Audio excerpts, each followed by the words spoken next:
प्यारे बेटे का नाम परवेज गिल है और ये मुसलसल खुदावन के घर में आता रहा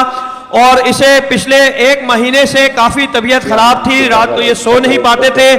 और कभी कभी इनकी शुगर भी हाई हो जाती थी और ये खुदावन के घर से कभी भी जुदा नहीं होते थे और हर वक्त खुदा के खादमों के साथ लिपटे रहते और फोन पे भी दुआएं कराते रहते और खुदावन ने इनको कामिल तौर पे शिफा दी, ना कि सिर्फ शुगर से बल्कि इनको अच्छी और सुहानी नींद दी और इनकी सारी कमजोरियों को, डर और खौफ की रूह को भी इनसे दूर किया। जोरदार तालियां बजाएं यीशु के नाम को जलाल देने के लिए।